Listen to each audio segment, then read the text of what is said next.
भक्ति भारत में आपका स्वागत है। अगर आपको वीडियो पसंद आए तो इसे लाइक करें, शेयर करें और ऐसे और भी भक्ति वीडियो देखने के लिए सब्सक्राइब करें। कांचन मालिनी नाम की एक सुंदर अप्सरा थी जो माघ मास में प्रयाग में स्नान करके कैलाश पर जा रही थी। तब उसको मार्ग में जाते हुए हिमालय के कुंज से एक धीर राक्षस ने देखा। उस सोने जैसे तेज वाली, सुंदर कटी वाली, बड़े बड़े नेत्र वाली, चंद्रमुखी सुंदर केश और पीन प्योधर वाली सुंदर अप्सरा को देखकर उस राक्षस ने कहा, हे सुंदरी कमल नयनी, तुम कौन हो और कहां से आ रही हो? तुम्हारी वस्त्र और वेणी भीगी हुई क्यों है?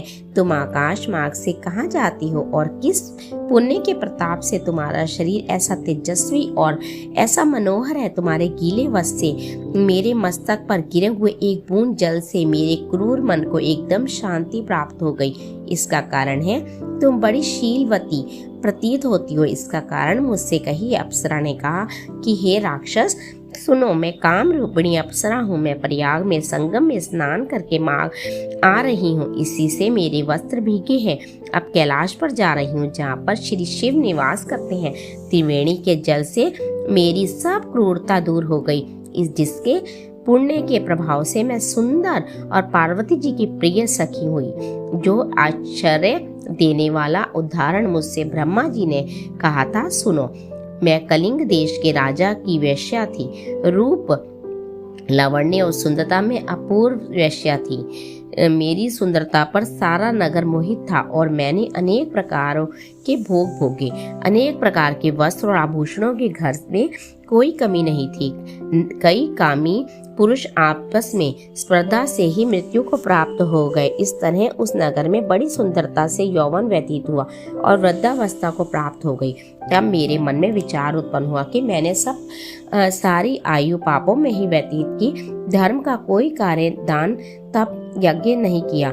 शिव या दुर्गा जी की आराधना नहीं की, न कभी विष्णु का पूजन किया। इस प्रकार अशांत चित्त से मैंने एक ब्राह्मण की शरण ली तो वेदों का ज्ञाता और ब्रह्मनिष्ठ था।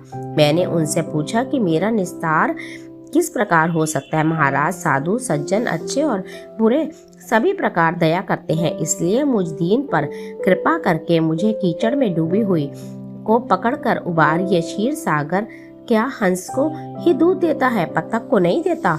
तब वह ब्राह्मण राजा को पुरोहित इन सब बातों को सुनकर मुझ पर दया करके कहने लगा, तू ब्रह्मा के क्षेत्र प्रयाग में जाकर माघ मास में त्रिवेणी संगम में स्नान कर, परंतु मन में अशुभ क्रिया का विचार नहीं करना। पापों के नाश के लिए महर्षियों ने तीर्थ स्थान से अधिक कोई प्रायश्चित नहीं बताया है। प्रयाग में स्नान करने से तू अवश्य पवित्र होकर स्वर्ग को जाएगी। भामिनी पुराने समय में गौतम ऋषि की स्त्री को देखकर इंद्र ने काम के वशीभूत होकर कपट वेश में उससे भोग किया था। इसलिए ऋषि द्वारा शाप दिया गया और उसका शरीर अत्यंत लज्जायुक्त हजारों भागों वाला हो गया। तब इंद्र नीचा मुंह करके अपने पाप कर्म की बुराई कराने लगा। मेरु पर्वत के शिखर पर स्वच्छ जल वाले सरोवर पर एक स्वर्ण कमल से भरे हुए कोटर में घुस गया और अपने पाप को धिक्कारता हुआ कामदेव की बुराई करने लगा कि यह सब पापों का मूल है। इसके ही वशीभूत होकर मनुष्य नरक में आ जाते हैं और अपने धर्म, कीर्ति, यश और धैर्य का नाश करते हैं।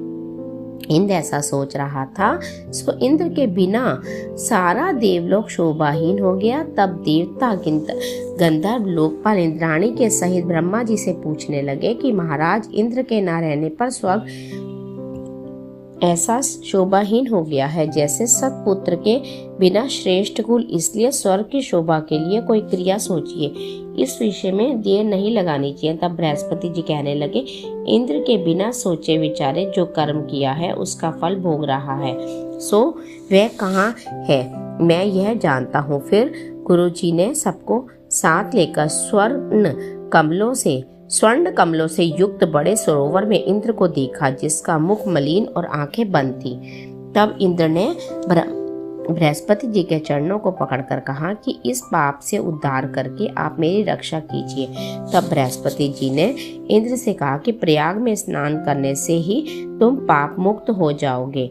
तब इंद्र सहित सबने ही प्रयाग में जाकर संगम में स्नान किया और त्रिवेणी स्नान से इंद्र पाप मुक्त हो गए। तब बृहस्पति जी ने इंद्र को वरदान दिया कि तुम्हारे शरीर में जितने भग हैं यह सब नेत्र हो जाएं। तब इंद्र ब्राह्मण के वर से 1000 नेत्रों से ऐसा सुशोभित हुआ जैसे मानसरोवर में कमल शोभायमान होता है।